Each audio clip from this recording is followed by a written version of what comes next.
ಎಲ್ಲ ನಮ್ಮ ಸೌಜನ್ಯ ಪರ ಹೋರಾಟಗಾರ ನಮಸ್ತೆ.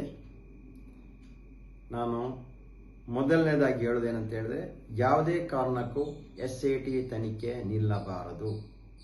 SIT ತನಿಖೆ ಮುಂದುವರಿಯಬೇಕು. ಏನು ಸತ್ಯಾಸತ್ಯ ಘಟನೆಯನ್ನು SIT ಅವರು ಹೊರಗೆ ತಂದಿರಬೇಕು. ಆದರೆ SITಯಲ್ಲಿರುವಂಥ ಕೆಲವೊಂದು ಅಧಿಕಾರಿಗಳ ವರ್ಗಾವಣೆ ಆಗಬೇಕು.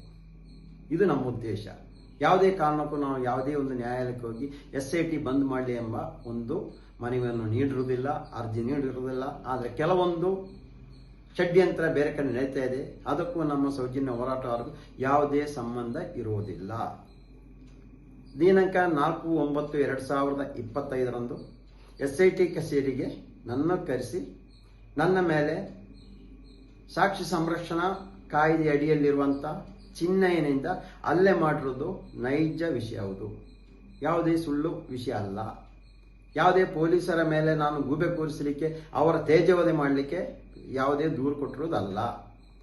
12/11/2025 ರಾಜ್ಯಪಾಲರಿಗೆ ಒಂದು ಮನವಿ ಮಾಡಿದ್ದೀವಿ. ಅಂದರೆ SIT ಕಚೇರಿಯ ಕೆಲವೊಂದು ಅಧಿಕಾರಿಗಳ ವಿರುದ್ಧ FIR ದಾಖಲು ಮಾಡಲು ಅನುಮತಿ ನೀಡಬೇಕಾಗಿ ಕೇಳ್ಕೊಂಡಿದ್ದೀವಿ.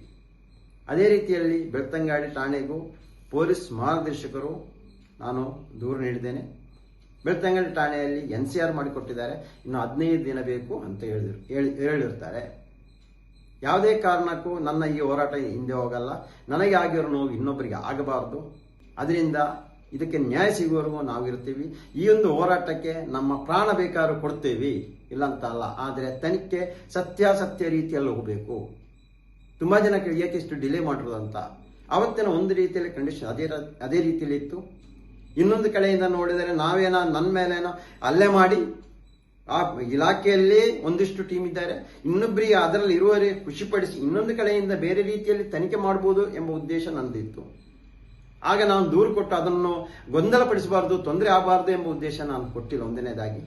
ಎರಡನೇದಾಗಿ, ಇನ್ನೂ ಹೋರಾಟಗಾರನ ಕರೆಸಿ ಯಾವ ರೀತಿಯಲ್ಲಿ ತೊಂದರೆ ಕೊಡಬಹುದು ಅಂತ ಗೊತ್ತಿರಲಿಲ್ಲ. ತಿರುಗಿ ಅಲ್ಲಿ ಒಂದು ಕಡೆಯಿಂದ ಇಲ್ಲ, ನಿಮ್ಮ ಹೆಂಡತಿಯ ಮೇಲೆ ಮಗನಿಗೆ ಪ್ರಾಯ ಆಗಿದೆ, ಮಗನ ಮೇಲೆ ಕೇಸ್ ಮಾಡಿ ನಿಮ್ಮ ಮಗನನ್ನು ತಂದು ಒಳಗೆ ಹಾಕ್ತೀವಿ, ನಿಮ್ಮ ಬೀದಿಗೆ ತರ್ತೀವಿ ಅಂತ ಹೇಳ್ತಾ ಇರೋದು. ಅಲ್ಲಿ ಬಳಸ್ತಾ ಇರೋ ಕೆಟ್ಟ ಪದಗಳು, ನಾನು ಕೊಟ್ಟಿರೋ ದೂರು, ಆ ದೂರನ್ನು ನೋಡಿ ಬೈತಾ ಇರೋದು ನನಗೆ. ಇದೆಲ್ಲ ನೋಡುವಾಗ ಮುಂದಕ್ಕೆ ದೂರು ಕೊಟ್ಟರು ಏನು ಪ್ರಯೋಜನ ಇಲ್ಲ ಅಂತ ಆಗಿದೆ. ಅಲ್ಲ, ನಾನು ದೂರು ಕೊಟ್ಟರು ಅಷ್ಟೇ ಆಗ್ತಾ ಇರ್ತು.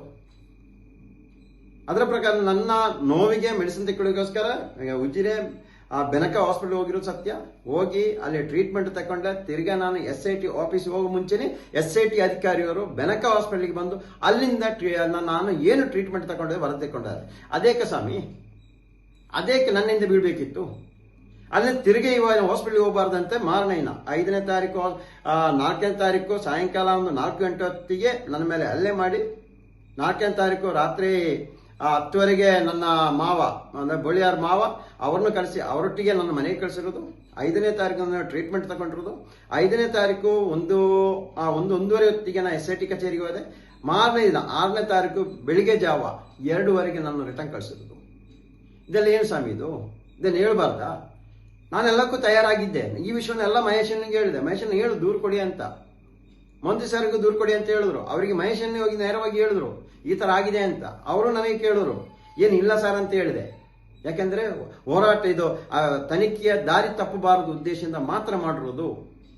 ಇಷ್ಟೆಲ್ಲ ನೋವು ತಿಂತಾ ಇರೋದು. ಯಾವುದೇ ಕಾರಣಕ್ಕೂ ನಾನು ಕೊಟ್ಟಿರೋ ದೂರು ಸುಳ್ಳಲ್ಲ, ಸತ್ಯವಾಗಿರೋ ವಿಷಯ. ಇದನ್ನು ತನಿಖೆ ಆಗಬೇಕು. ಇದು ಮುಂದಕ್ಕೆ ನಾವು ತನಿಖೆ ಮಾಡುವ ಅಂತ ತಗೊಂಡೋಗ್ತೀವಿ. ನ್ಯಾಯಾಲಯ ಮುಖಾಂತರವಾಗಿ ಇದು ತನಿಖೆ ಮಾಡುವ ಕೆಲಸವನ್ನು ನಾವು ಮಾಡ್ತೀವಿ. ಸತ್ಯ ಹೊರ ಬರಬೇಕು. SIT ಯಾವುದೇ ಕಾರಣಕ್ಕೂ ನಿಲ್ಲಬಾರದು.